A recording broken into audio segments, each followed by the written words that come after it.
Wabarakatuh. Apa kabar semuanya? Selamat malam. Aduh, terima kasih semuanya telah berpartisipasi. Perkenalkan, nama saya Rizky Hawadi. Saya akan menjadi host pada hari ini. Jadi kita ini sebenarnya adalah kolaborasi antara Attention Indonesia, Union Business, dan Bashira.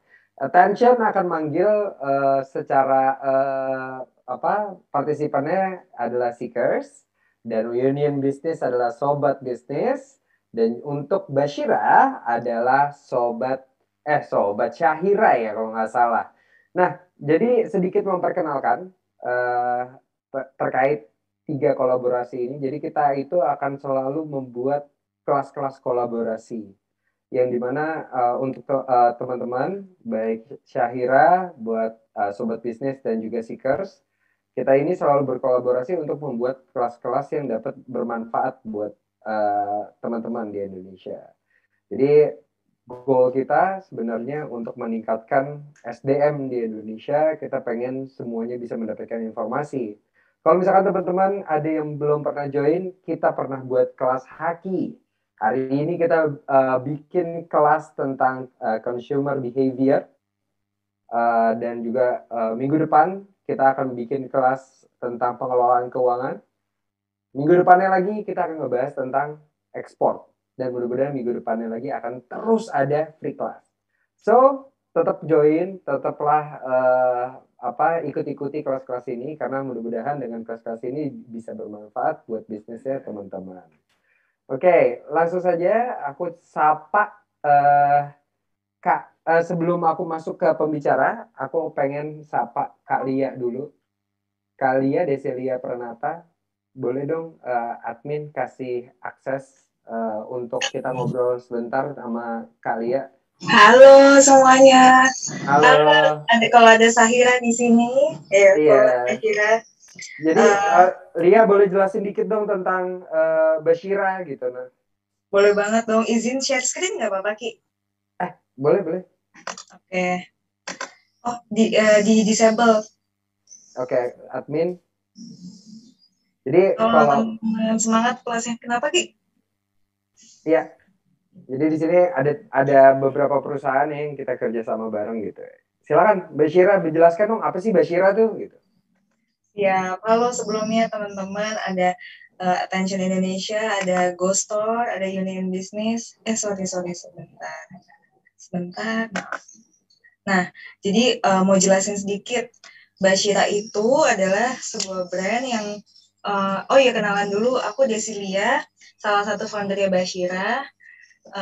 Nah, Bashira sendiri itu punya misi untuk mengencourage 1 juta wanita Indonesia untuk terus tumbuh melalui kewirausahaan dan berketerampilan di digital marketing. Nah, ini Instagram kita @bashiraofficial. Terus kenapa sih kita bikin itu? Bikin Bashira ini sebenarnya latar belakang masalahnya singkat aja aku jelasin ya. Indonesia ini potensial banget buat jadi negara maju.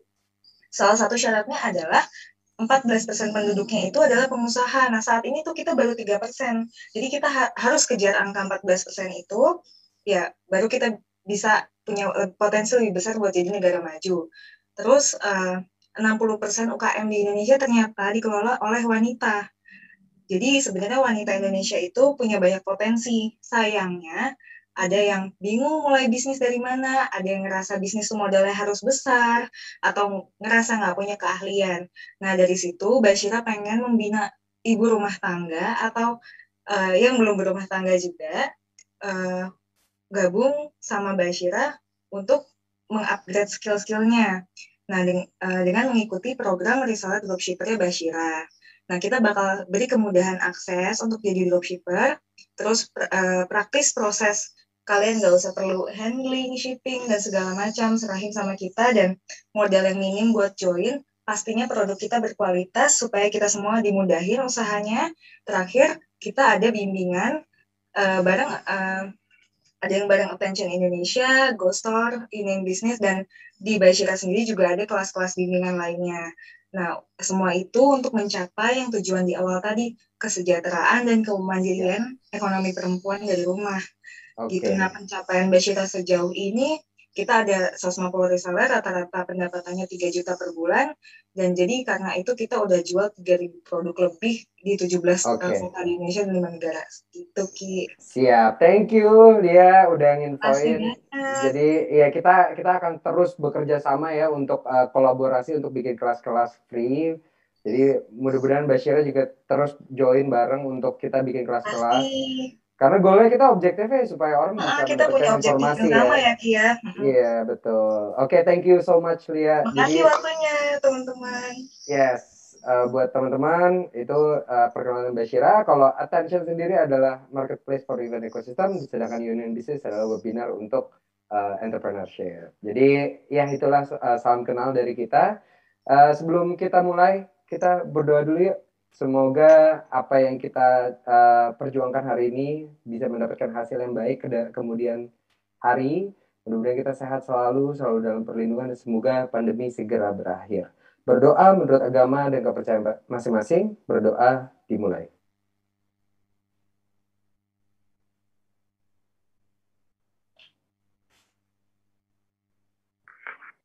Amin amin ya robbal alamin. Selesai teman-teman. Ini dia. Langsung saja kita sambut Janitra Ayu dari Ghostor. Halo. Halo Janitra. Aku panggil apa nih? Janit aja biar pendek. Janit. Oke, hai Janit. Salam kenal. Salam kenal. Thank you udah mau join sama kita. Thank you banget udah mau sharing-sharing sama kita. Pastinya. It's an honor. It's an honor. Malah aku yang semangat loh. Kaget gitu loh, kan udah jam segini hari Jumat gitu ya. Kok masih pada semangat, kelasnya rame banget gitu. Kirain kayak bakal sepi. Harus gitu. dong. Iya, Harus makanya dong. ternyata pada semangat gitu Jumat-Jumat kan. Semangat dong. Selalu kita untuk terus belajar tuh harus selalu semangat.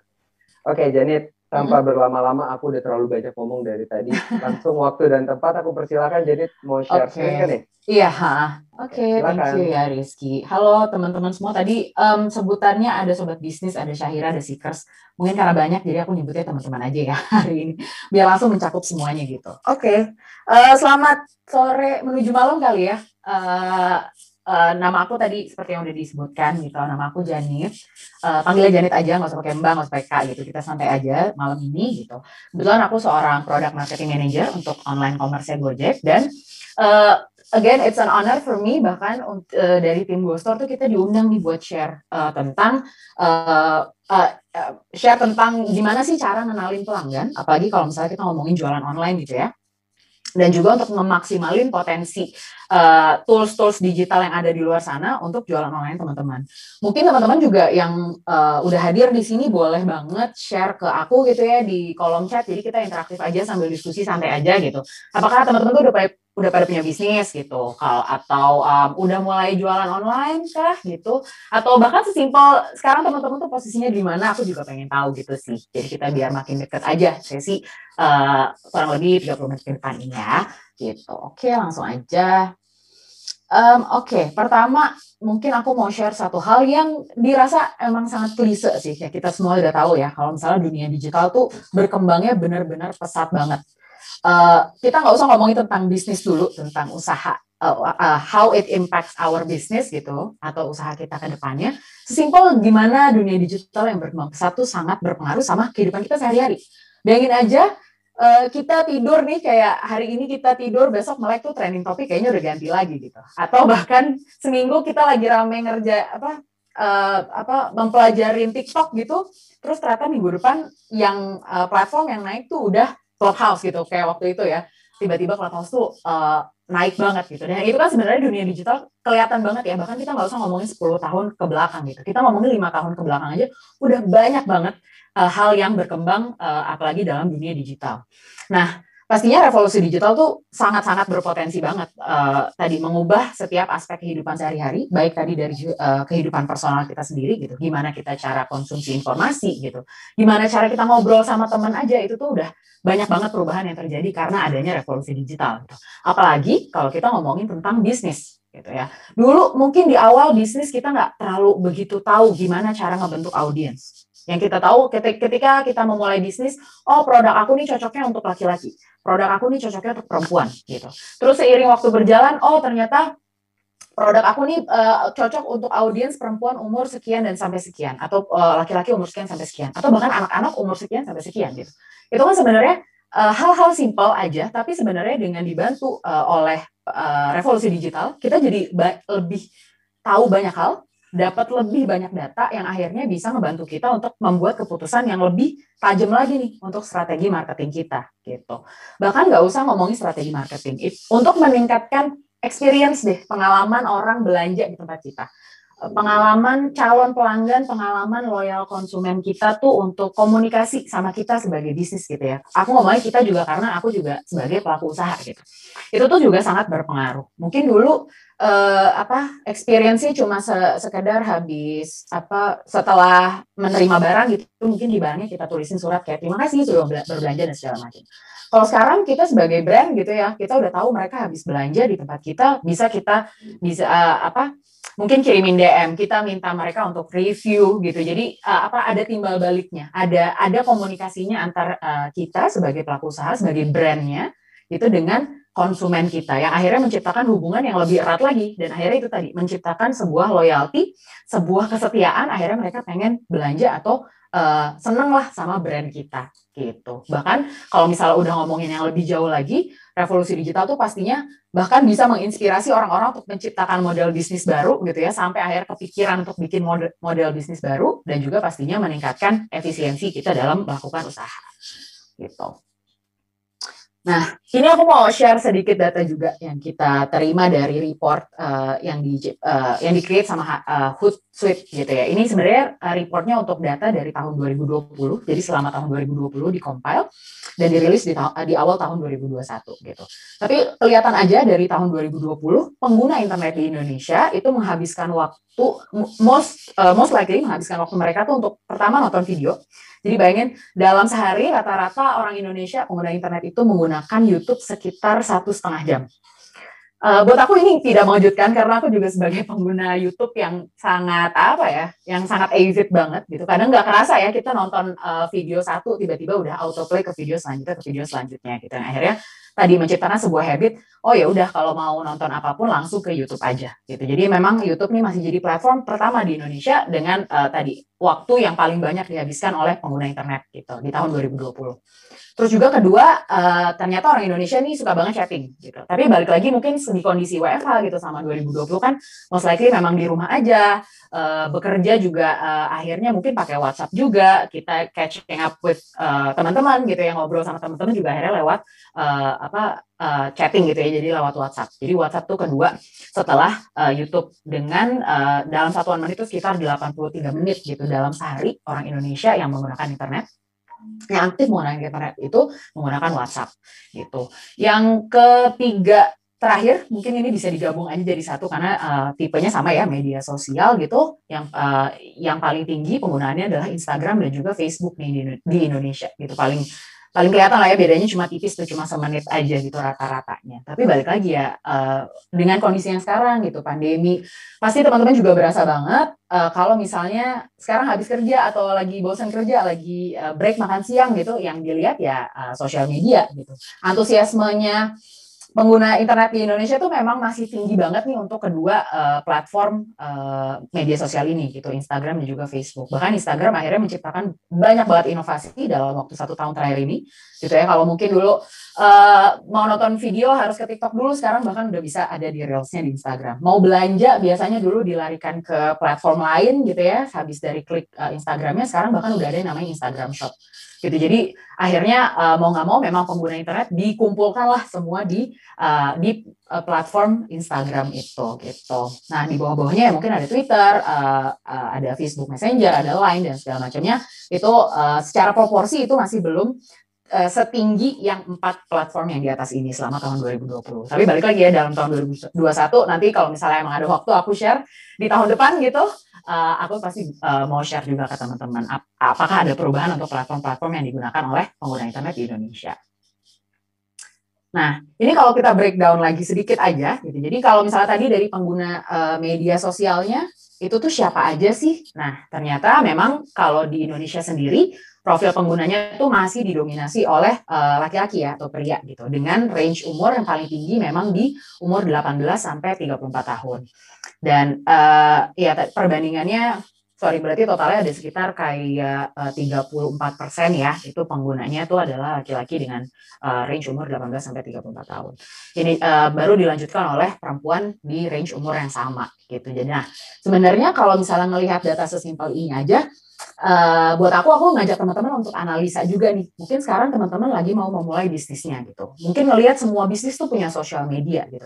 Tapi ngelihat dari data yang ini yang aku share sekarang gitu, itu kan sebenarnya bisa langsung kita tarik kesimpulan, oh oke, kalau ternyata produk aku tujuannya ditujukan untuk untuk audiens di umur 45 sampai 65 tahun. Nah, kita udah bisa ngeliat tuh, oh ternyata memang sosial media adalah bukan platform yang tepat nih untuk aku memulai usaha aku di sana atau membesarkan bisnis aku di sana gitu.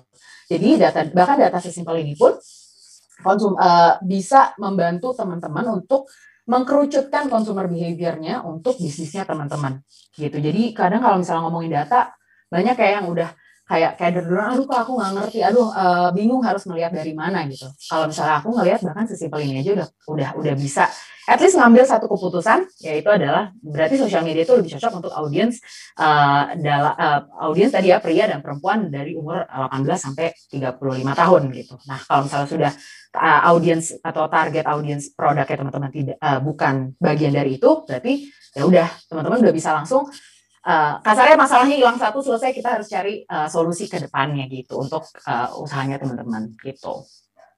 Nah, selanjutnya ini juga fakta menarik nih tentang si sosial media itu sendiri gitu ya. Mungkin kalau ngomongin dari YouTube, ini datanya kami terima dari tim Google itu sendiri. Jadi di tahun 2020, 89% pengguna internet di Indonesia itu kalau misalnya mereka ke YouTube, itu tuh mereka mau cari produk, informasi tentang produk atau review atau bahkan cara menggunakan produk. Mungkin teman-teman boleh share juga apakah teman-teman bagian dari 89% ini, karena jujur aku juga nih gitu. Terakhir tuh aku pengen beli pel, nah aku bahkan cari reviewnya tuh sampai ke YouTube gitu, karena ya gimana ya, sekarang belanja online gitu.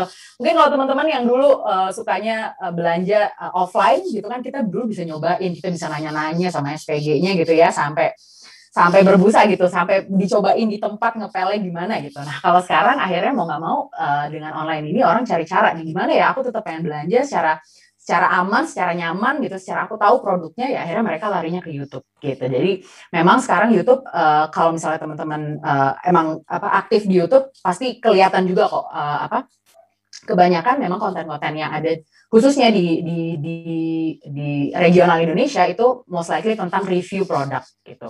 Bahkan nggak usah ngomongin produk-produk rumah tangga, kita ngomongin make up aja itu bener-bener perkembangannya sangat pesat ya gitu. Aku juga salah satu yang hobinya ngeliatin review make up gitu. Nah, kalau misalnya kita lari ke platform yang selanjutnya gitu ya, yang paling gede tadi, yang kedua gitu, Instagram. 39% gitu audiens di Indonesia tuh sangat tertarik melihat atau pengen ngebeli sebuah produk tuh ketika ngelihat reviewnya di Instagram Stories atau Instagram Feed. Nah, ini aku sebagai pelaku usaha ngerasa banget nih perubahan habit ini gitu. Jadi dulu mungkin orang nggak mudah gitu menerima kayak, oh ini kuenya Janit enak nih gitu, oh ya udah terus kenapa gitu. Tapi kalau sekarang karena sudah ada platformnya, sudah ada fotonya gitu, kadang teman-teman aku juga nge-share fotonya tuh cantik-cantik banget gitu kan, karena kayak biar berasa di endorse gitu, padahal beli sendiri gitu. Jadi pas ngelihat instastorynya, wah kayak enak banget sih. Terus habis itu kan reviewnya juga captionnya gitu ya, kadang katanya tuh berbunga-bunga gitu. Jadi aku tuh kadang sekarang dengan kondisi yang kayak gini gitu, kalau misalnya teman-teman nge-share restoran kan aku nggak bisa kesana gitu. Tapi kalau kayak nge-share tentang misalnya kayak kue-kue cantik gitu atau barang-barang lucu gitu tuh, kalau di Instastory tuh bawaannya langsung kayak, oh teman-teman aku juga nge-tag nih store-nya di mana gitu. Nah, aku udah tinggal klik terus ngelihat, oh ternyata bagus, oh ternyata harganya sesuai, dan aku udah bisa langsung check out belanja gitu. Nah, itu buat aku ini habit habit pas pandemi yang kayaknya setelah pandemi pun akan terus berjalan nih ya buat aku gitu. Tapi memang di Indonesia sendiri kurang lebih audiensnya tuh bahkan hampir 40%-nya ini sama kayak aku. Jadi mereka udah lebih banyak tertarik untuk beli barang gitu ketika ngelihat reviewnya langsung dari Instastory atau Instagram feed-nya teman-teman gitu. Terus juga most likely orang tuh nonton Instagram Stories memang cari tempat-tempat konten yang lucu. Jadi bahkan kadang sekarang kalau misalnya teman-teman memang aktif juga di platform Instagram, banyak tuh ya nge-share cross platform gitu. Jadi yang lucunya di TikTok itu di-share juga ke Insta Stories. Atau misalnya ada thread yang viral gitu di Twitter, itu juga di-share di Insta Stories gitu. Jadi memang sekarang Insta Stories juga jadi tempat untuk orang cari hal-hal yang lucu gitu, atau yang buat menikmati konten aja gitu. Dan tadi dari 31% audiens juga akhirnya mereka menemukan nih hal-hal baru dan inspirasi atau inovasi-inovasi baru dari wadah Instagram itu sendiri. Karena balik lagi Instagram kan sangat visual base ya gitu. Jadi kita benar-benar, mungkin kalau di Twitter orang share-nya by text aja gitu. Bikin thread panjang tapi most likely text gitu. Kalau orang malas baca, akhirnya mereka drop gitu, nggak tertarik gitu. Tapi kalau misalnya Instagram memang bisa support media video, foto gitu ya, GIF, boomerang dan segala macam. Akhirnya orang-orang memang masih khususnya pengguna internet di Indonesia tuh memang sangat menikmati atau masih menemukan banyak inspirasi dan inovasi melalui wadah Instagram gitu. Nah, selanjutnya mungkin ini yang agak mepet ke bisnis dikit deh gitu. Jadi fakta menarik lagi nih. Kalau secara generalnya masih dari report yang sama, 170 juta pengguna internet di Indonesia itu belanja secara online di tahun 2020. Jadi bayangin banyak banget. Ini baru pengguna internetnya aja ya, belum kita ngomongin transaksinya gitu. Aku bahkan kalau misalnya ditanya transaksinya di tahun 2020 ada berapa, itu nggak berani jawab gitu, karena banyak banget rasanya. Nah, jadi bahkan 170 juta pengguna internet itu belanja secara online. Dan dari 170 juta ini, 79%-nya, berapa tuh? Aku bahkan sampai susah ngitungnya gitu. Jadi 79% dari si 170 juta ini tuh belanjanya pakai handphone sebagai perangkat utama. Karena balik lagi, kita sama pandemi ini udah ngerasa banget ya, praktis banget. Kita kerja dari handphone, belanja dari handphone gitu ya. Apalagi kerja bisa dari handphone juga, chatting semua dari handphone deh pokoknya. Bahkan ya udah akhirnya sampai ke bawah nih habit belanja juga pakai handphone nih sebagai perangkat utamanya. Mungkin teman-teman boleh share juga apa kalau misalnya ternyata lebih senang belanja di desktop, di laptop gitu tuh, ya nggak apa-apa juga gitu. Tapi emang most likely orang Indonesia tuh banyak yang menggunakan handphone aja sebagai perangkat utama yang mereka dalam berbelanja. Nah, selanjutnya data terakhir ini adalah data resmi dari Kementerian ya, Kementerian Perdagangan. Mereka mencatat bahwa selama pandemi di Indonesia ini sampai akhir tahun 2020 itu kenaikan transaksinya bahkan 350%. Jadi bayangin besarnya peluang atau potensi teman-teman dalam berjualan online gitu. Dan bahkan dari data ini pun ditemukan bahwa dalam 5 tahun ke depan, walaupun insya Allah pandeminya udah selesai, itu habit belanja online itu tidak akan berubah gitu. Jadi karena mungkin ya kita sekarang udah hampir 2 tahun dalam kondisi seperti ini gitu ya, terbatas, akhirnya apa-apa online. Para konsumen itu juga udah merasakan gitu kemudahannya, kepraktisannya belanja online. Jadi walaupun dalam misalnya pandemi sudah akan berakhir dalam waktu dekat ini, dapat dipastikan dalam 5 tahun ke depan potensi jualan online itu masih besar banget untuk orang Indonesia gitu, terlebih untuk pasar Indonesia. Nah, selanjutnya nih, kalau tadi aku udah share sedikit ya tentang consumer profile-nya gitu, atau audience profile di Indonesia, terlebih di sosial media sendiri kayak apa. Aku mau agak menerusin lagi nih, kalau misalnya menceritakan tentang perjalanan calon pelanggannya teman-teman, calon konsumennya teman-teman tuh sampai ke usahanya teman-teman. Mungkin aku sambil buka chat bentar kali ya. Oh, ini ada juga, ternyata udah banyak ya yang jualan online juga, salam kenal, ada marketplace, baru mulai merintis, punya bisnis juga, dan segala macam. Oke, thank you. Nah, ini mungkin karena aku juga sambil ngomong ke sesama pelaku usaha gitu ya, aku mau ngingetin lagi, kalau misalnya, kalau kita ngomongin belanja online, itu tuh orang ada perjalanannya. Kalau mungkin dulu perjalanannya orang untuk belanja tuh, kita datang ke tokonya, kita ngelihat, oh barangnya bagus, oh harganya cocok, and then that's it, dan mereka beli, mereka transaksi, selesai gitu. Tapi kalau udah ngomongin jualan online gitu, atau transaksi online, bisnis online tuh prosesnya lumayan lebih panjang, dan drop off-nya atau jatuhnya tuh di tiap stage-nya juga lumayan banyak gitu. Nah, ini sebenarnya ada satu chart yang namanya AIDA chart, jadi awareness, interest, desire, dan action. Bentuknya segitiga kebalik. Kenapa? Kayak kalau misalnya teman-teman, aku kasih contoh di sini, jadi dari awareness ke bawah tuh yang melakukan action tuh turunnya bisa jauh banget gitu kan. Bahkan cuma yang melakukan action tuh 3%. Nah, disinilah sebenarnya perannya teman-teman sebagai pelaku usaha tuh untuk mengoptimalkan, untuk mengoptimasi si chartnya ini biar yang dari awareness 100, yang tahu bisnisnya teman-teman tuh ada 100, dan yang ngambil action juga ada 100 gitu. Kan itu yang kita semua mau gitu ya. Tapi karena memang dalam perjalanan, apalagi melakukan usaha tuh pasti ada aja dropnya. Dan di bagian sinilah yang aku pengen share ke teman-teman, gimana sih cara tadi kita mengoptimalkan biar jatuhnya nggak jauh-jauh amat lah gitu. Nah, kalau misalnya ngomongin awareness sendiri, pastinya kalau awareness tuh tahap yang benar-benar mereka tahu tentang usaha kita. Mereka ngeliat iklan, misalnya kita running ads di social media gitu. Mereka ngeliat iklan kita. Mereka tahu profile brand kita. Mereka nggak sengaja ngeklik profile Instagram kita. Itu pun udah tahap yang sebenarnya awareness gitu. Tapi kalau misalnya ngomongin turun ke bawah, mereka interest nggak gitu? Gimana ya cara nge-keep mereka biar habis mereka tahu, mereka tuh beneran interest. Ketika ngomongin interest berarti oke, mereka nggak sengaja ngeklik profil kita, terus mereka follow. Itu kan sebenarnya mereka ada interest kan gitu. Terus atau mungkin nyimpen deh nge-bookmark, misalnya mereka nggak sengaja ngelihat ads kita di Instagram, mereka nge-bookmark nih ads kita gitu. Jadi menunjukkan memang ada interestnya terhadap apapun informasi yang kita berikan ke pelanggan kita gitu. Selanjutnya dari interest pastinya desire gitu ya, kita menciptakan keinginan gitu. Gimana cara menciptakan keinginan? Keinginan tuh bisa jadi dari mereka akhirnya tanya-tanya gitu. Akhirnya mereka slide into DMs, kalau misalnya bahasa anak sekarang gitu ya. Mereka slide into our DMs gitu, nanya-nanya, Kak ini harganya berapa, spesifikasinya gimana gitu, ukurannya ada atau enggak dan segala macam.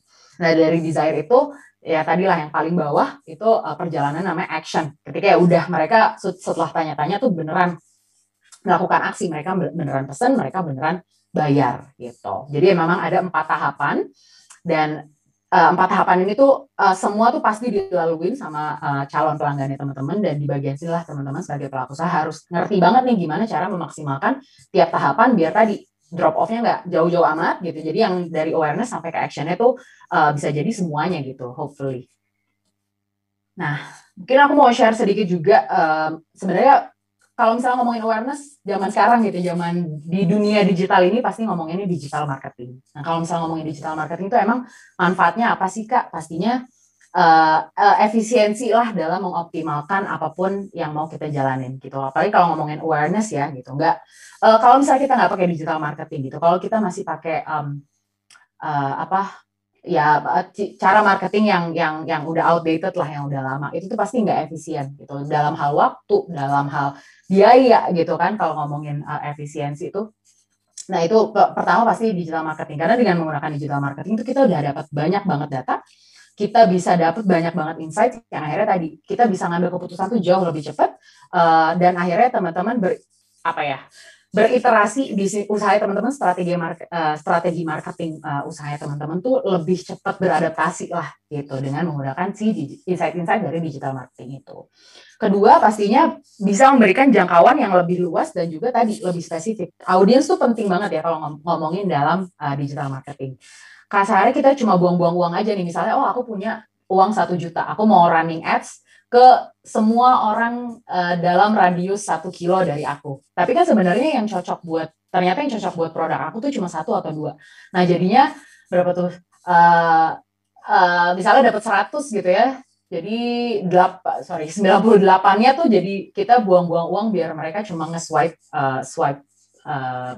left ads kita gitu kan. Nah, itu sayang banget kan. Nah, sementara padahal digital marketing itu sangat-sangat powerful untuk bisa loh kita jualan lebih dari 1 kilometer gitu ya. Misalnya kita menjangkau orang dari 100 kilometer dan juga tadi lebih spesifik. Oh ternyata emang yang perlu produk aku nih lokasinya mungkin nggak ada di Jakarta, tapi ada di Surabaya gitu. Dan di umur tadi perempuan umur 18 sampai 24 gitu. Nah itu kan bisa spesifik banget dengan menggunakan digital marketing.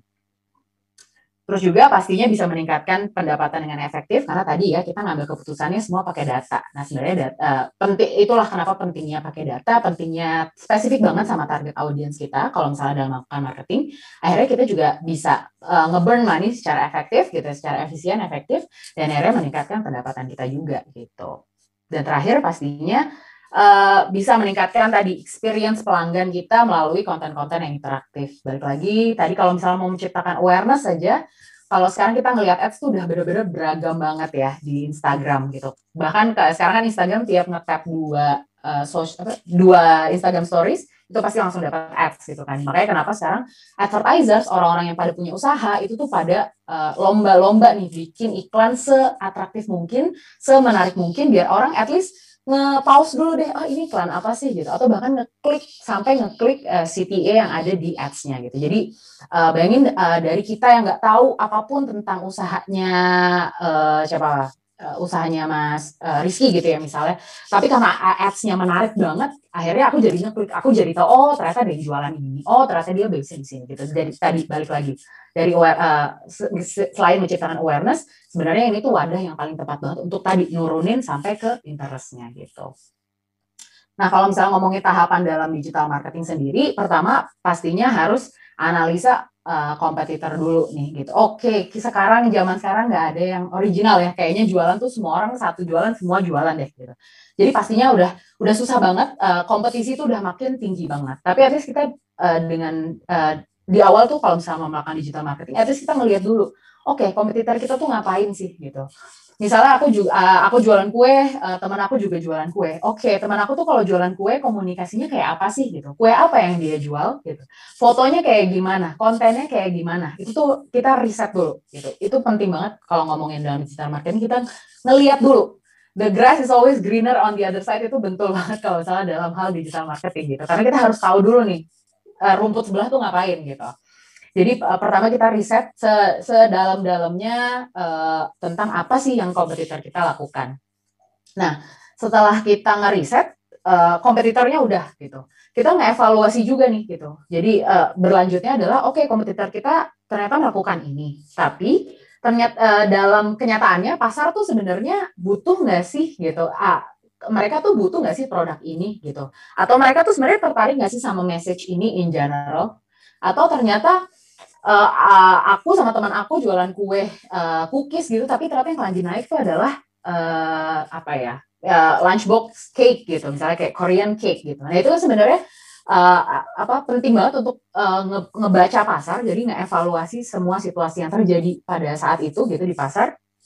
Dan kita bisa nge-review ulang lagi.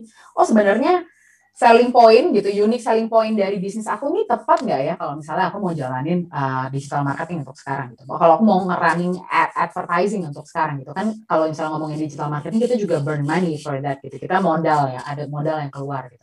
Dan apakah sebenarnya walaupun memang demand-nya nggak ada nih, tapi gimana ya cara aku menciptakan demand untuk cookies aku gitu. Jadi apakah emang dengan aku bikin konten A gitu, atau dengan aku menggunakan komunikasi B gitu, itu akan menjadi solusi dari misalnya kebutuhan pasarnya gitu.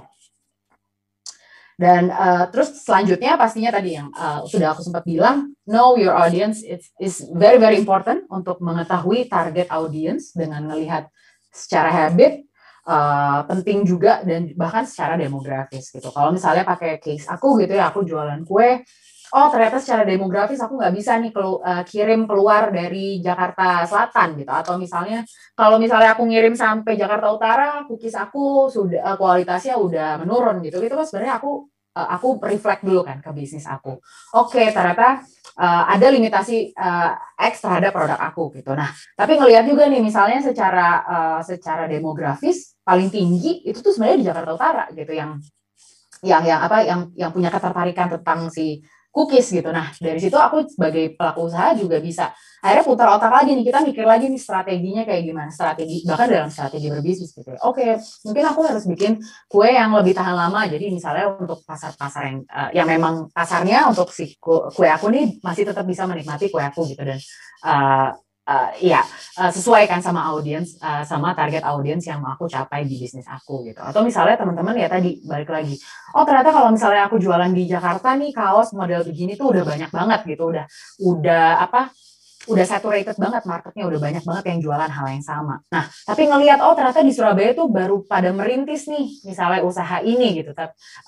Nah, dengan mengetahui hal-hal sesimpel itu aja sebenarnya teman-teman tuh udah bisa langsung nge-mapping, bikin strategi marketingnya. Oke, berarti usaha aku nih mesti dibawa kemana ya dalam hal digital marketingnya gitu. Aku harus nge-burn money kemana ya? Aku harus aku harus placement ads aku tuh di mana ya gitu, aku harus melakukan marketing aku tuh di mana ya gitu, biar tadi ada returnnya tuh bagus gitu ke bisnis kita sendiri, impact-nya tuh bagus ke bisnis kita sendiri gitu. Selanjutnya pastinya setelah kita udah tahu, oke, kita udah analisa kompetitor ngapain, kita udah tahu, oke, USP-nya kita udah bisa nentuin lah untuk bisnis kita ngapain. Terus juga udah tahu nih audiensnya siapa aja yang akan di-reach. Selanjutnya tadi pastinya menentukan channel dan konten yang tepat gitu. Pemilihan platform dan konten yang tepat tuh penting banget buat target pasar. Kayak yang tadi aku bilang di awal ya, sesimpel ketika kita udah tahu nih, oke, target audiensnya produk aku nih udah bapak-bapak umur 40-an. Ya tadi balik lagi, ternyata memang sosial media itu bukan menjadi tempat yang pas gitu ya. Instagram tuh bukan menjadi tempat yang pas buat aku promosiin brand aku gitu. Jadi setelah kita udah punya data, kita compile, kita crunch lagi, kita analisa lagi, dan dari situlah kita bisa tahu nih platform apa sih, konten kayak gimana sih yang akhirnya tepat untuk target pasar dari usaha kita sendiri. Nah, setelah kita udah menentukan channel, konten, kita eksekusi, ya udah terakhir pastinya tadi kita harus selalu monitor, selalu optimize dari campaign yang kita jalanin gitu, dan selalu ngelihat potensi, selalu ngelihat inovasi dari hal-hal atau dari apapun yang sudah kita jalanin untuk melihat apakah memang ada peluang untuk kita terus berinovasi dan improvisasi dari hal yang udah kita jalani gitu. Nah, oke, tadi mungkin kalau ngomongin digital marketing tuh banyak tentang awareness dan interest gitu ya. Gimana cara kita ngebawa banyak audiens tuh tahu dulu deh, untuk interest dulu deh, untuk kepengen dulu deh gitu sama sama usaha kita, sama produk kita gitu. Tapi kalau misalnya ngomongin kepengen kan nggak semua tadi ya melakukan action gitu. Nah, gimana sih cara memaksimalkan si potensi transaksi itu biar dari yang mereka kepengen beneran akhirnya beli nih, beneran akhirnya melakukan action gitu. Pertama, yang paling penting adalah pastinya persiapan media sosial yang matang, apalagi kalau untuk teman-teman yang jualannya di media sosial gitu ya. Terus juga kedua, harus pintar nih melihat peluang, nanti aku akan share di selanjutnya. Dan ketiga, pastinya mengoptimalkan platform yang dipakai jualan sama teman-teman gitu. Nah, kalau misalnya persiapan media sosial matang, ini kayak mencakup dalam 3 stage ya gitu, tadi awareness, interest, dan desire gitu. Ini aku pernah sempat di-share juga sama salah satu praktisi di bisnis di Instagram gitu. Jadi memang apalagi kalau misalnya memang jualan atau basisnya di Instagram tuh penting banget punya media sosial yang matang gitu. Bahkan kalau misalnya teman-teman belum punya branding yang gimana-gimana banget, pastiin aja media sosialnya tuh matang gitu. Karena sekarang mau nggak mau profil Instagram tuh sangat dilihat banget ya, apalagi untuk teman-teman yang jualannya mungkin F&B atau retail seperti fashion, apparel gitu tuh visual tuh memang menjadi hal yang nomor 1 gitu. Jadi pertama pastiin nama akun dan username-nya tuh sesuai sama brandingnya teman-teman. Misalnya kayak aku jualan kue gitu, nama tokonya ya misalnya Kue Janit gitu, jangan yang aneh-aneh atau misalnya kayak nggak sesuai lah sama brandingnya gitu. Akhirnya takutnya teman-teman untuk calon pelanggan teman-teman malah susah nemuin bisnisnya teman-teman. Dan bahkan sekarang di Instagram tuh kan ada sebutannya SEO-nya Instagram gitu kan, di mana semua orang akhirnya jadi naruh profilnya itu misalnya, karena biasanya orang-orang udah mulai cari misalnya kue gitu ya di search bar Instagram, akhirnya yang profilnya namanya ada kuenya tuh muncul di awal gitu. Sementara misalnya nama brand aku jualan kue tapi nama brandnya nggak ada kue-kuenya gitu, tuh ditaruh paling bawah. Nah, sebenarnya hal-hal kayak gitu itu kan sebenarnya growth hacking, simple growth hacking gitu kan, di mana kita bahkan cuma sesimpel nge-tweak nama akun gitu biar sesuai sama produk kita, biar sesuai sama brand kita, dan kita juga bisa langsung muncul di pencarian paling atas gitu. Selanjutnya selain username, itu juga pastinya foto profil gitu. Kalau misalnya jualan kue misalnya atau udah punya logo sendiri, yang ditaruh logonya gitu. Jadi ketika orang misalnya nge-recall, oh Janit nih, toko kue Janit nih yang logonya kayak gini ya gitu. Atau misal, oh ini aku pernah lihat nih, ini dia jualan kue nih. Jadi kalau misalnya punya foto profil tuh bisa dipastikan kalau bisa tuh sesuai sama brandingannya teman-teman, sama brandnya teman-teman. Jadi akhirnya mudah untuk orang-orang yang tadi ya sesimpel cuma nggak sengaja ngelihat gitu, nggak sengaja ngeklik tuh jadi gampang lagi nge-recall, bisnisnya teman-teman, apalagi di sosial media Instagram gitu. Jangan foto profilnya selfie gitu ya kan. Ada nggak cocok ya gitu kalau misalnya kalau foto profilnya misalnya foto kita sendiri, padahal itu dalam hal yang untuk profil bisnisnya teman-teman gitu. Jadi pastiin aja bahkan sampai foto profilnya tuh juga sesuai sama brandingannya teman-teman.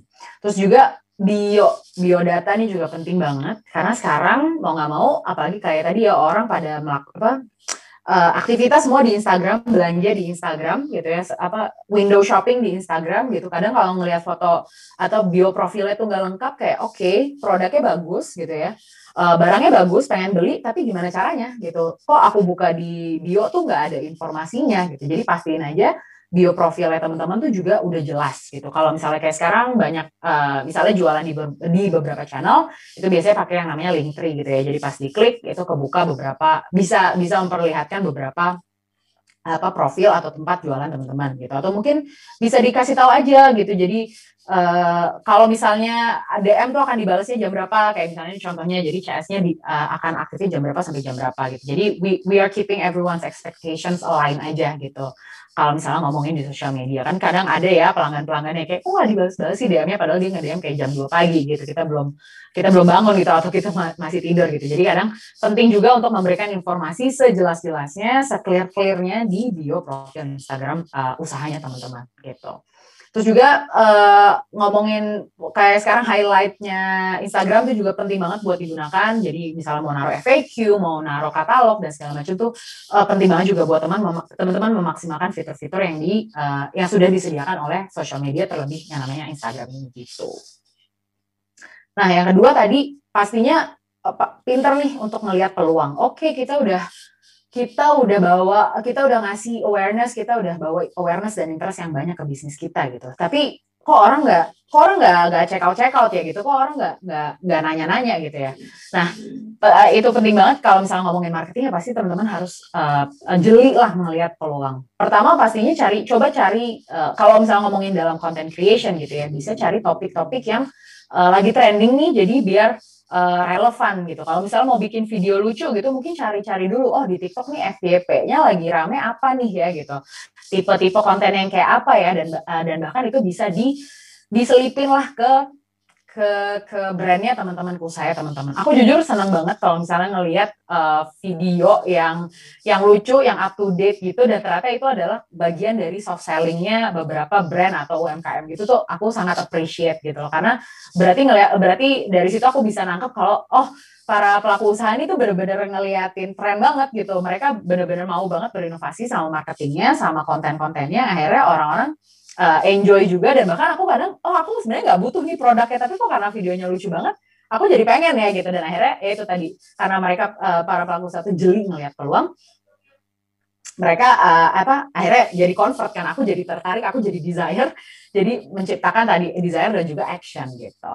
Dan kedua, kalau misalnya memang teman-teman mungkin baru yang merintis usaha gitu, itu juga bisa banget menggunakan bahasa-bahasa yang ringan lah gitu, jadi mudah diingat. Nggak harus formal-formal banget, kecuali memang kalau misalnya brandnya teman-teman atau tone of voice-nya brand teman-teman tuh memang yang formal gitu ya. Tapi kalau misalnya untuk usaha-usaha yang merintis gitu, mungkin bisa menggunakan bahasa yang lebih ringan gitu. Jadi tadi menciptakan komunikasi antara kita sebagai brand dan juga calon konsumer tuh biar nggak kaku-kaku banget gitu, dan akhirnya tidak menciptakan jarak gitu, malah menciptakan kedekatan, dan akhirnya mereka lebih pengen nih gitu belanja di tempat kita daripada tempat lain. Dan ketiga pastinya kita harus mengarahkan calon pembeli untuk melakukan tindakan gitu. Kalau misalnya dalam bahasa marketingnya, dalam bahasa kerennya, kita kasih CTA-nya gitu. Jangan cuma promosi aja kayak, hey promo toko aku ada diskon 50%, and then that's it gitu. Kita sebagai marketingnya gitu, kita nggak ngasih tahu ini harus belinya di mana gitu. Misalnya kayak promonya berapa lama gitu, itu kan kadang ketelisut kayak gitu, atau lupa gitu dikasih tahu gitu. Jadi penting untuk teman-teman gitu sebagai pelaku usaha, kalau mau marketing usahanya, kalau misalnya pakai bahasa digital marketingnya itu kasih CTA-nya yang jelas gitu. Oke, ada promo di sini, belinya di sini gitu. Kayak atau misalnya teman-teman bisa buy one get one kalau misalnya belinya di sini gitu. Jadi beli sekarang. Jangan lupa, ayo ajak teman-teman untuk beli dan segala macam. Sesimpel itu aja tuh sebenarnya pasti sangat berpengaruh lah daripada cuma nge-infoin aja tapi itu nggak memberikan atau nggak ngasih calon tindakan nggak ngasih tindakan nih buat orang-orang yang dapat yang kena dari informasi yang kita share gitu. Dan yang terakhir pastinya teman-teman juga harus mengoptimalkan nih platform jualannya. Kayak tadi misalnya kita jualannya di berbagai tempat, pastiin aja gaya penyampaiannya itu juga sesuai sama platform yang digunakan untuk kita nge-marketingin usaha kita gitu. Jadi pastiin konten-konten yang disampaikan itu relevan dengan target audiensnya dari tiap-tiap platform.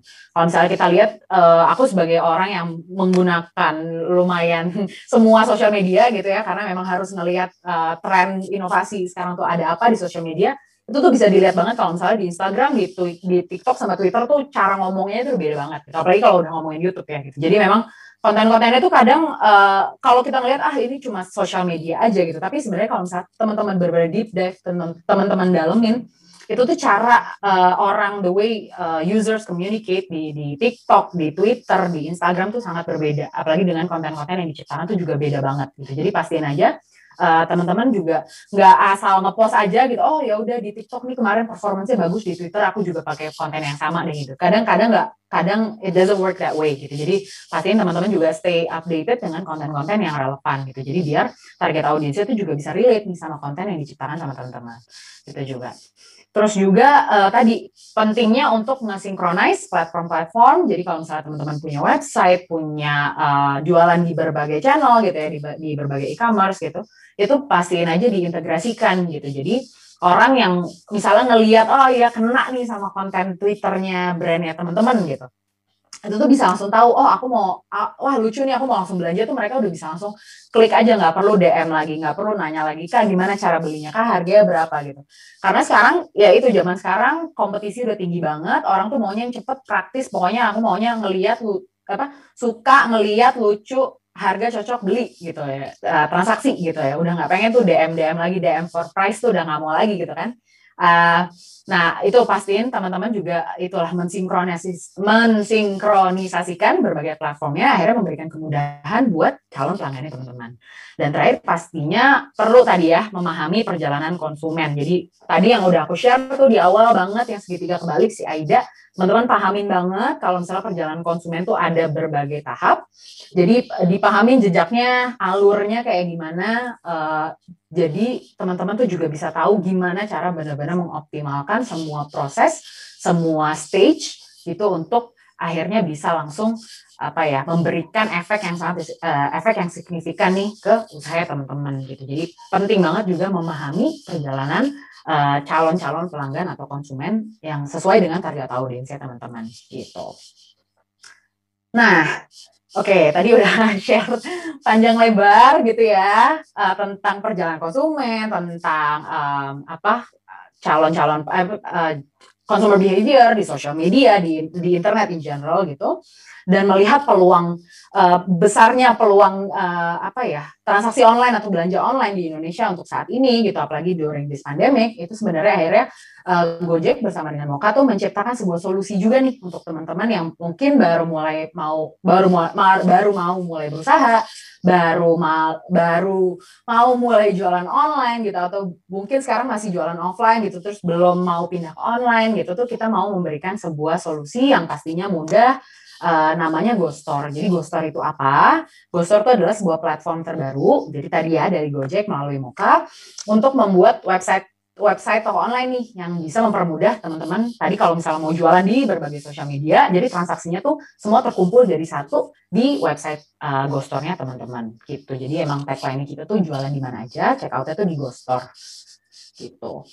Nah kalau GoStore sendiri itu memang tergabung dalam ekosistem usaha Gojek yang kita udah tahu ya luas banget gitu. Jadi kalau misalnya di GoStore sendiri tuh tergabungnya ada Moka. Kalau misalnya teman-teman di sini yang jualan offline tuh tahu, atau yang mungkin suka ke kafe gitu ya.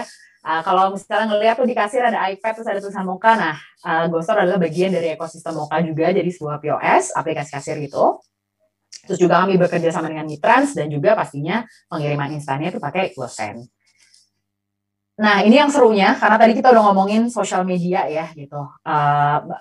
Banyak banget habit orang Indonesia tuh sekarang benar-benar belanja tuh most likely di sosial media. Nah, di GoStore nih GoStore sendiri tuh bekerja sama resmi nih sama platform Facebook, Instagram dan juga Google Shopping. Jadi boleh mungkin share teman-teman di sini yang punya yang berbisnis lewat Instagram gitu ya. Udah sempat apply buat Instagram Shoppingnya atau belum gitu. Kalau misalnya aku mau cerita sedikit, untuk integrasi sama Instagram Shopping atau Facebook Shop tuh prosesnya lumayan susah. Jadi approval rate-nya tuh rendah banget.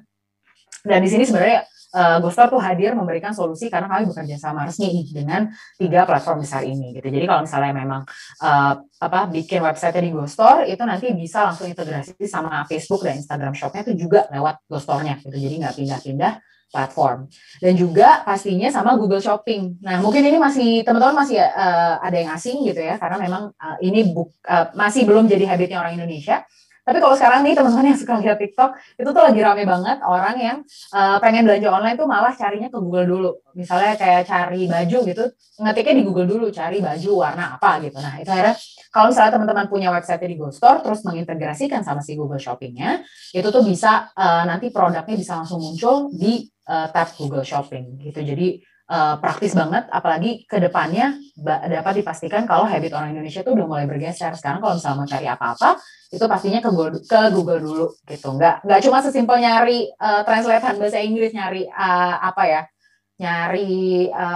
nyari Wikipedia gitu. Tapi orang sekarang kalau mau belanja juga udah mulai ke arah ke mesin pencarian Google dulu nih untuk cari-cari barangnya gitu. Dan siapa sih yang nggak pengen gitu ketika misalnya aku jualan tadi sepatu gitu atau aku jualan kue terus orang nyari soft bake cookies gitu Jakarta Selatan terus yang muncul produk aku sendiri gitu tuh pasti rasanya senang banget. Dan akhirnya tadi kan lebih mudah, oh ya udah aku nggak usah cari-cari yang lain, orang udah muncul di Google gitu karena udah jadi rekomendasinya Google gitu sih. Nah, ini mungkin share sedikit gitu. Kenapa sih oke Kak gitu? Kenapa ya aku harus pakai GoStore nih? Kan sekarang udah mulai banyak ya di Indonesia tuh platform untuk bikin website gitu ya. Maksudnya ada beberapa platform untuk bikin website juga. Kenapa aku harus pakai GoStore-nya?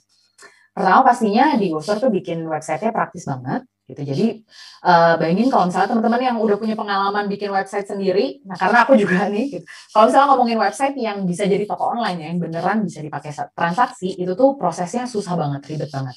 Pastinya butuh coding gitu ya, butuh bantuan teknis, terus juga nggak bisa terintegrasi langsung dengan payment, dengan delivery gitu ya, karena kita harus pakai payment gateway lagi, jadi kita harus book payment gateway lagi, itu pun ada proses teknisnya yang lumayan panjang gitu. Kalau ngomongin ke logistik gitu, kita juga harus menggabungkan nih sama si logistiknya.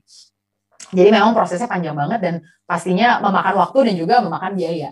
Nah sementara kalau misalnya bikin di GoStore, kalau misalnya memang teman-teman mau bikin website untuk jualannya di GoStore, itu tuh pertama bisa selesai dalam hitungan menit dan juga udah lengkap nih dengan udah langsung bisa dipakai transaksi gitu karena tadi sudah tergabung dengan Mitrans. Jadi udah bisa memberikan beberapa metode pembayaran dan juga pastinya pengiriman. Pengiriman juga nggak cuma instan, nggak cuma GoSend, tenang aja. Nggak cuma GoSend instan dan same day, tapi memang tersedia untuk pengiriman reguler juga gitu. Ini yang kedua, kenapa pakai GoStore ya tadi yang kayak aku share, kami bekerja sama resmi dengan Facebook, Instagram dan juga Google. Jadi teman-teman udah bisa langsung habis website-nya jadi nih, udah bisa langsung dihubungin, diintegrasiin deh sama Facebook, Instagram dan juga Google Shopping. Gitu. Dan akhirnya teman-teman bisa memperluas promosi jualan usahanya teman-teman gitu, langsung dari dashboard yang sama. Dan terakhir, ini menurut aku poin yang paling penting sih ya gitu, karena dengan punya website kita jadi nggak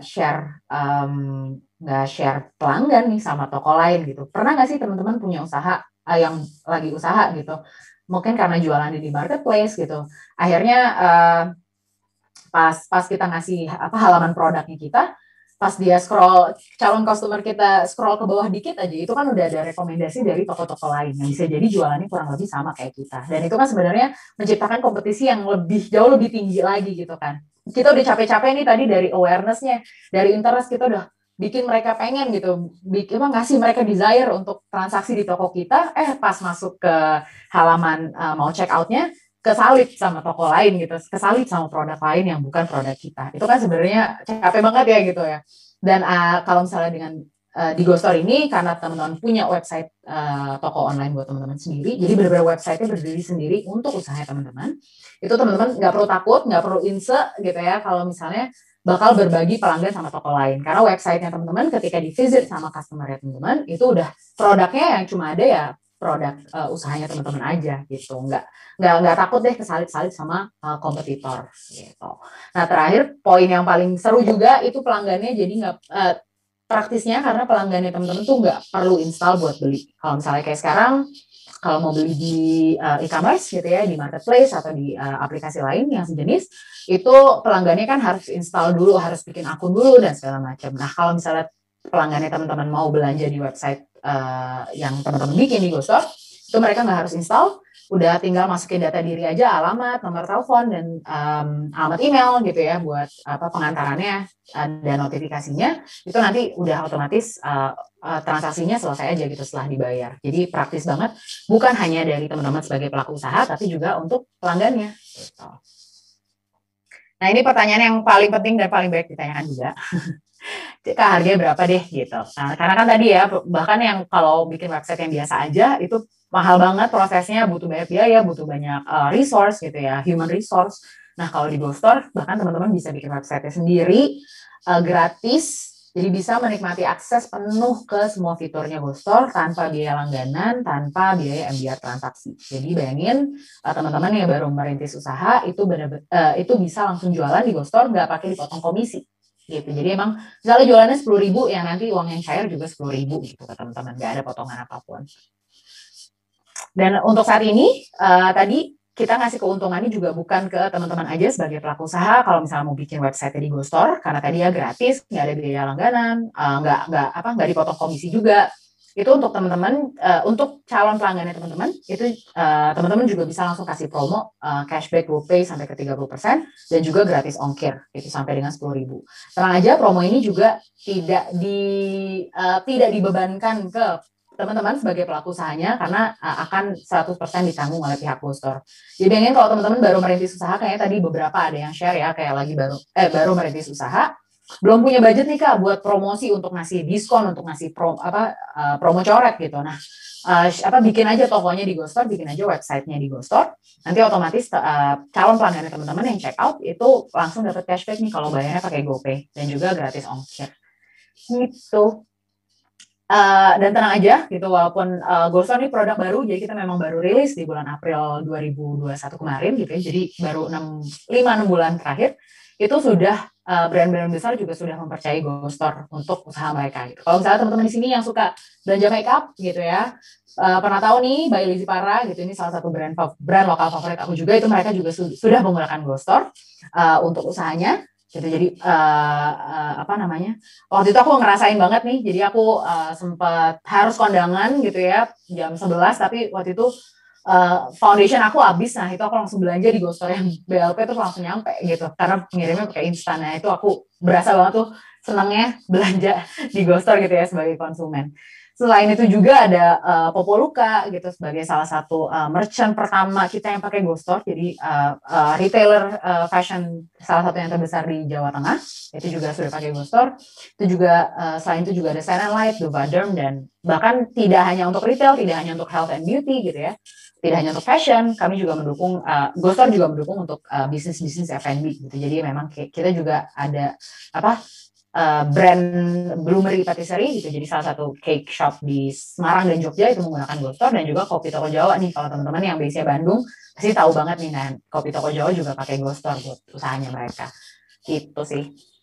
Paling ini masih ada waktu nggak buat share pandu registrasi, or am I talking? Aman. Oh aman. Silakan, ya, silakan. Oke. Teman-teman belum bosan ya dengerin aku ngomong? Aku penasaran. Penasaran. Aku mau nanggepin panjang nanti. Oh oke. Wow, aduh takut. Silakan. Oke. Paling kalau ini share sedikit aja buat panduan registrasinya. Kalau misalnya teman-teman, udah penasaran, aku pengen ikutan juga kayak Lizzy Para nih, usaha aku dibikinin website-nya juga di GoStore gitu ya. teman-teman bisa langsung daftarin aja usahanya ke Moka, karena balik lagi GoStore adalah bagian dari ekosistem Moka. Jadi memang daftarnya tuh lewat Moka dulu. Langsung aja akses ke mokapost.com/GoStore. Nanti akan ada registration formnya. Terus lengkapin aja data diri teman-teman gitu ya, nomor bank, akun banknya teman-teman, karena memang kalau di GoStore itu sistemnya langsung cair ke rekeningnya teman-teman 2 hari setelah transaksinya dinyatakan selesai. Jadi gampang banget prosesnya kalau misalnya mau jualan di GoStore, nggak usah tuh nunggu duitnya ketahan dulu, harus dicairin dulu dan segala macam, itu karena bisa langsung cair dalam waktu 2 hari kerja aja setelah transaksinya selesai. Nah, kalau misalnya udah registrasi, udah melengkapi data diri, udah langsung aja masuk ke dashboardnya Moka gitu ya. Nanti ada tab yang namanya GoStore, itu diklik aja. Udah teman-teman tinggal set domainnya, nama domainnya. Jangan lupa domainnya tadi ya, kayak yang sosial media harus sesuai juga nih sama brandnya teman-teman gitu, biar gampang diingat. Karena ingat lagi kalau GoStore itu juga tadi platform untuk membuat website. Ya teman-teman kan kalau misalnya punya pengen mengunjungi sebuah website kan males ya ngetik yang ribet-ribet gitu. Jadi pastiin aja website teman-teman di GoStore juga menggunakan domain yang mudah digunakan, gitu, mudah diingat dan mudah diketik lah gitu sama calon pelanggannya teman-teman. Terus sisanya udah tinggal biasa ngelengkapin aja profil usahanya teman-teman, mungkin dikasih logo, terus juga dilengkapin alamat untuk pick up kurirnya gitu ya. Jadi deskripsi, nomor telepon yang bisa dihubungin sama calon konsumennya teman-teman gitu. Dan pilih metode pengiriman juga, kayak tadi aku bilang ya, bisa pakai instan, bisa pakai same day, bisa pakai reguler juga kalau misalnya memang tokonya teman-teman tidak mendukung pengiriman instan. Udah deh, kalau misalnya tadi website udah jadi, udah di set gitu, teman-teman udah tinggal upload barang aja.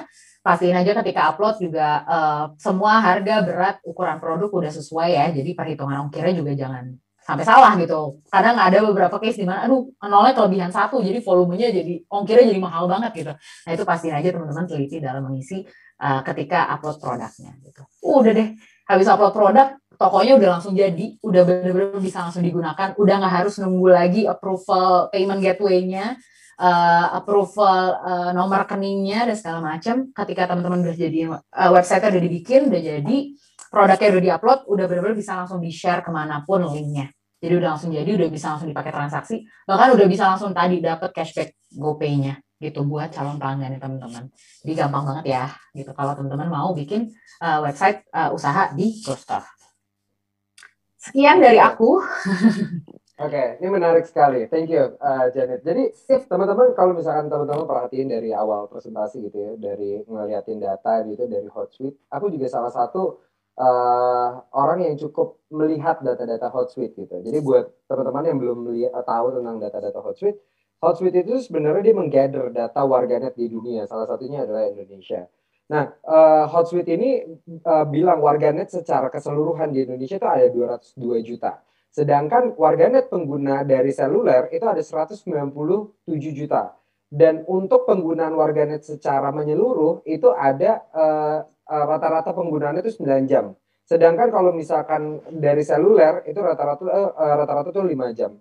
Jadi di sini kalau misalkan teman-teman lihat dari data yang sudah dipaparkan Kak Janet, sebenarnya kita tuh udah bergeser banget nih. Apalagi tadi data dari Kementerian Perdagangan, 350% orang itu udah mulai berdagang melalui online. Kalau misalkan case-nya, kayaknya kalau aku melihat gitu ya, menurut aku ya, ini pandangan aku, kayaknya kita itu tidak akan kembali ke masa sebelum pandemi deh. Karena kita nih udah sangat teradaptasi dengan teknologi. Kalau kita masih menggunakan cara-cara konvensional, kita bisa jadi ketinggalan. Kalau misalnya kita lihat nih data, kita lihat deh industri dari 2.0 ke 3.0 itu 50 tahun, 3.0 ke 4.0 itu 25 tahun. Dari 4.0 ke 5.0 itu sekarang kurang dari 5 tahun. Bayangin nggak sih, sekarang itu tuh adaptasi teknologi tuh kenceng banget, perubahan itu cepat banget gitu. Nah, sekarang aku masuk ke dalam tadi funneling gitu ya. Kalau misalkan funneling, kita itu kan dari corong nih.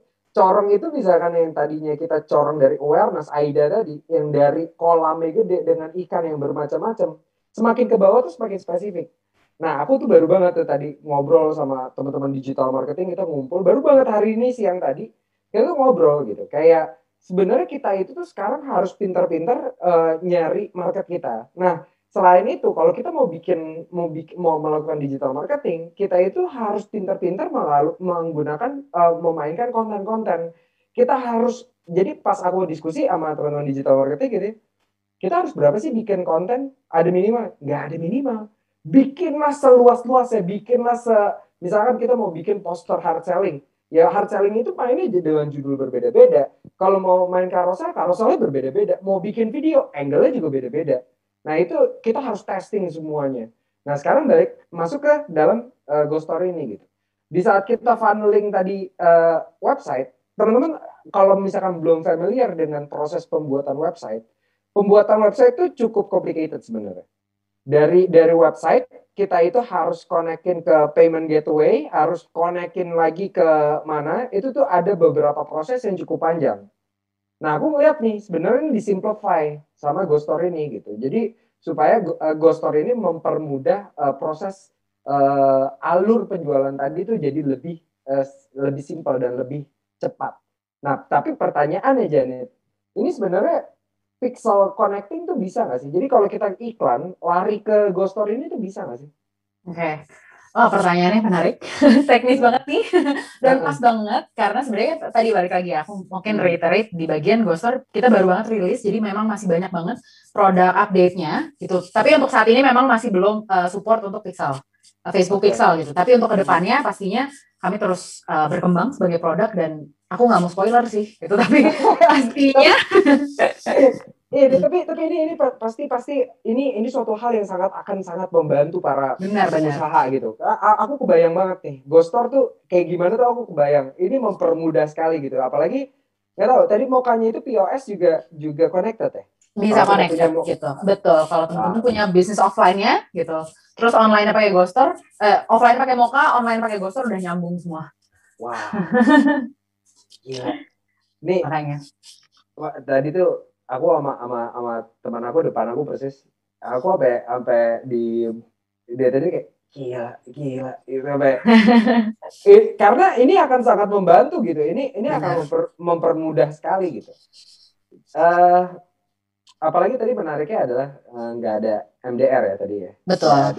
Nggak ada MDR. Saat ini nggak ada MDR. Iya, gratis gitu. Gratis, betul. Waduh, ini kesempatan yang sayang banget kalau nggak digunakan gitu. Buat teman-teman mungkin yang belum memanfaatkan atau belum punya website, sekarang mungkin saatnya teman-teman bisa memanfaatkan platform-platform seperti ini. Karena aku percaya gitu, di dalam sebuah bisnis, apalagi let's say gini deh, perusahaan besar itu sampai sekarang aja masih melakukan marketing campaign-nya untuk memberikan awareness terhadap brandnya.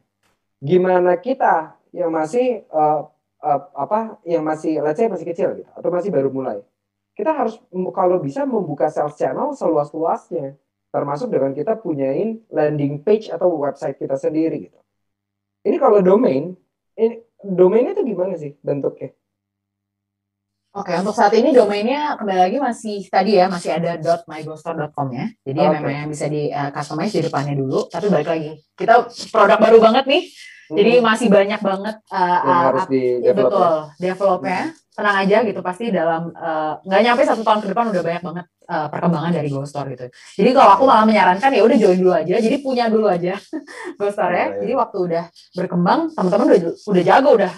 Website Ghostor udah lebih keren dari yang lain gitu kan. Iya, kebayang. Apalagi Goto kan udah mau IPO kan, jadi pasti kekuatan pengembangan developmentnya akan semakin sadis gitu. Jadi ya teman-teman mungkin bisa ngambil step duluan untuk curi start nih dibandingkan orang-orang yang lain nih. Jadi buat teman-teman ini it's a privilege sebenarnya bisa mendapatkan informasi di sini. Thank you Janit juga udah sharing informasi ini. Mungkin kita ke Q&A kali ya. Ada beberapa pertanyaan nih. Waduh, ini ada banyak nih. Aku nggak bisa provide semua pertanyaannya dijawab ya teman-teman Seekers, Sobat Bisnis, dan juga Sahira. Mungkin ada beberapa pertanyaan aja. Oke, aku pilih dari Kak Henry Marindasari.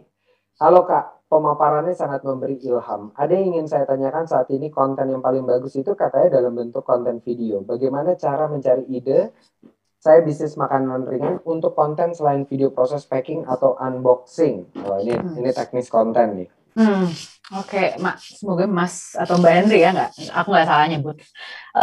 Betul, konten video tuh paling works, tapi surprisingly itu nggak tergantung platformnya.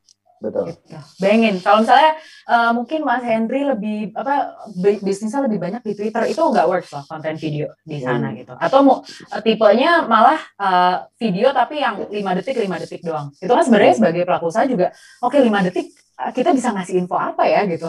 Dan apalagi kalau ngomongin usaha, apalagi makanan ringan gitu kan. Terus kalau misalnya di TikTok ya balik lagi, apa sih bahkan kalau kita ngomongin video kan nggak cuma video tuh nggak cuma satu video ya udah ya gitu, ini bisnis makanan gitu. Kalau di TikTok sendiri udah banyak macem-macem gitu kan konten video. Nah itu buat tadi mungkin menambahkan poinnya Mas Rizky, dieksplor bener-bener, dicari, bahkan dibikin dulu gitu. Konsepnya tuh kalau ngomongin konten, apalagi kalau digital marketing, dibikin dulu aja. Karena kan tadi kalau misalnya ngomongin digital marketing ada datanya. Oh ternyata kalau kontennya kayak gini nggak works. Oke kita bikin lagi deh yang kayak gini. Oh yang kayak gini tuh ternyata worksnya misalnya cuma 1 minggu gitu. Oh berarti emang orang-orang suka yang kayak gini. Tapi kita harus nge-refreshnya tiap berapa hari sekali atau tiap berapa minggu sekali gitu. Jadi buat aku nggak ada nggak ada pakemnya lah ya. Betul. Iya benar. Emang aku setuju. Jadi emang sekarang ini tuh kita, kalau misalkan teman-teman perhatiin, sekarang itu tuh dengan mudahnya informasi, kita ini tuh sekarang lagi perang konten. Benar. Ya. Jadi salah satu investasi yang paling penting itu adalah tim kreatif kita juga harus bagus. Nah, itu aku juga baru belajar gitu. Jadi tapi ini benar banget gitu. Dengan kita melihat orang-orang bikin iklan yang bagus gitu ya, apa segala macam, itu tuh sebenarnya salah satu cara untuk ngebuat orang terfollow up untuk membeli produk kita gitu. Ada psikologinya, orang itu 80% akan membeli produk kita setelah terjadi 5 kali follow up. Gimana kalau follow up pertama kali itu terjadi di saat kita mau melakukan iklan? Gimana kalau follow up kedua di saat kita masuk ke Ghost Store? Gimana kalau masuk follow up ketiga, keempat, kelimanya adalah di saat kita ya retargeting konten kita gitu. Baru kita kebeli gitu. Jadi bikinlah konten sebanyak-banyaknya, provide konten sebanyak-banyaknya, kita tembakin aja gitu. Dan kita nanti kan teman-teman pasti juga kalau misalkan udah belajar digital marketing melalui sosial media, akhirnya juga bisa memanfaatkannya dan tahu bagaimana cara baca performanya. Oke. Kita lanjut ke pertanyaan berikutnya dari Kak Yulia dari Pekanbaru. Buat awal memulai jualan online, saran kakak marketplace apa saja sih yang kakak rekomendasikan buat pemula? Oke. Kedua, terkadang baru mulai jualan online, tapi ada aja yang bikin nggak pede, salah satunya nggak kreatif dalam menarik pelanggan di medsos. Adakah saran-saran buat saya Kak? Kadang daun jadi nggak berani buat terjun. Mau dijawab dulu apa lanjut dulu nih pertanyaannya? Boleh dilanjutin dulu. Okay. Yang juga sambil baca. 3, konsep-konsep apa saja yang harus diperhatikan terjun di medsos buat jualan online dan mempertahankan buat jangka waktu yang lama. Wah, ini langsung banyak nih pertanyaan. Semangat nih ya, kayaknya Mbak Yulia di Pekanbaru nih. Paling pertama kalau aku mau jawab dari sisi aku pastinya Ghost Store ya.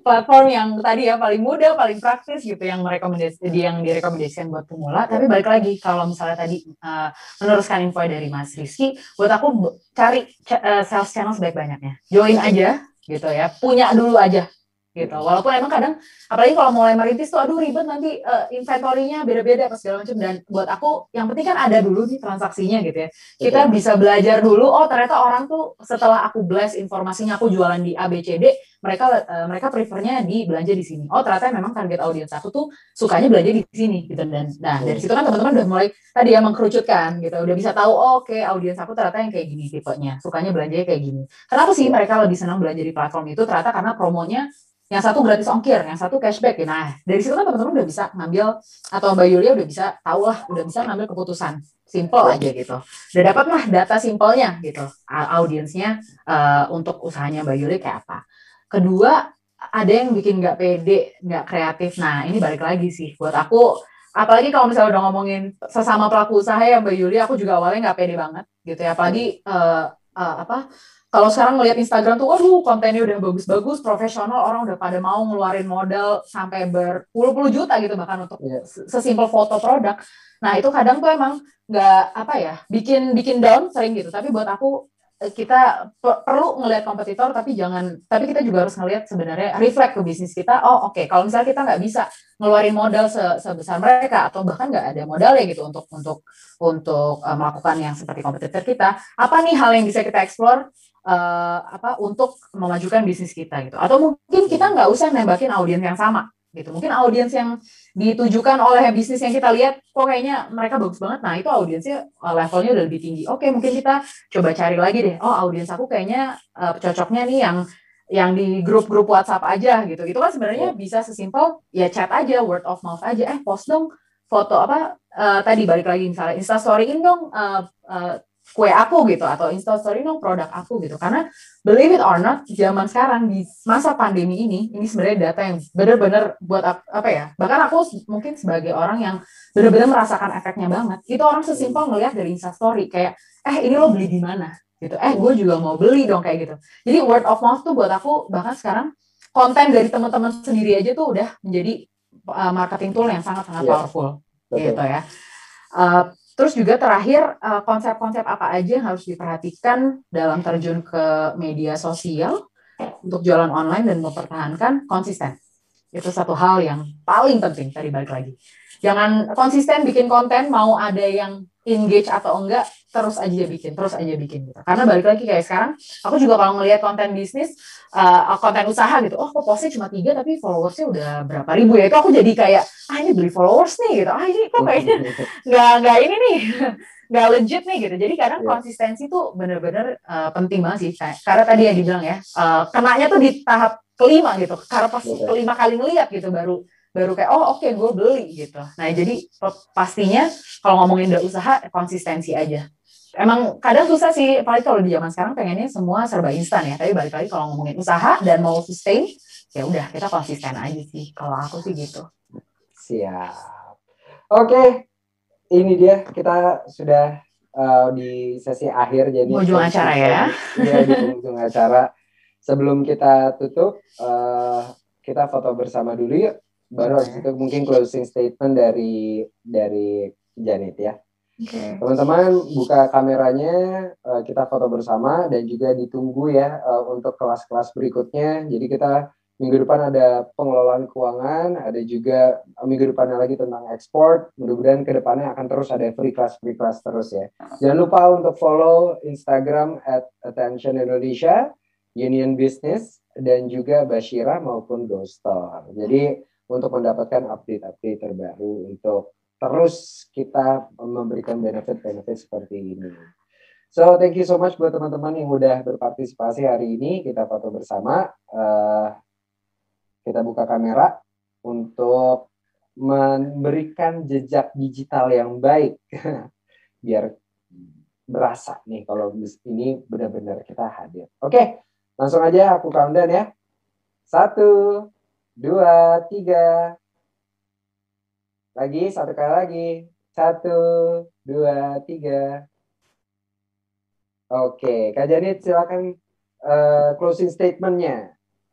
Aduh, apa ya? Bingung. Pastinya sukses terus buat teman-teman. Thank you so much for joining the session. Thank you for having me here. Gitu, bikin aku nyerocos berapa nih 1 jam lebih. Semoga nggak bosen. Dan pastinya tadi sebagai sama pelaku usaha, kita lagi di kondisi yang sama-sama sulit ya gitu kita semua. Semoga tetap bertahan usaha teman-teman, dan pastinya gunakan tools, platform digital yang tersedia yang pastinya secara gratis tuh digunakan semaksimal mungkin aja sih kalau aku sesama pelaku usaha gitu. Sukses terus teman-teman. Thank you Janet. Itu dia sesi kita hari malam ini. So thank you so much GoStore, Janet. Semoga sehat, sukses selalu. Pokoknya apapun itu aku doakan juga buat teman-teman di sini. Semoga usahanya selalu dilancarkan, sehat selalu, bahagia selalu. Pokoknya segala doa yang terbaik buat teman-teman supaya nantinya kita ketemu di saat kita sukses bersama ya, see you on top lah gitu. Dan mungkin buat generasi-generasi muda, 2045 adalah generasi emas, mudah-mudahan kita bisa menjadi negara maju, dan mudah-mudahan kita bisa bertemu semua di atas di saat momentum itu. Dan juga saya Rizky Hawadi, mewakili tim dari Bashira, Co-Star, Union Business, dan juga Attention Indonesia. Mohon undur diri, mohon maaf apabila kami ada kesalahan, baik disengaja maupun tidak disengaja. Wassalamualaikum warahmatullahi wabarakatuh. Terima kasih semuanya.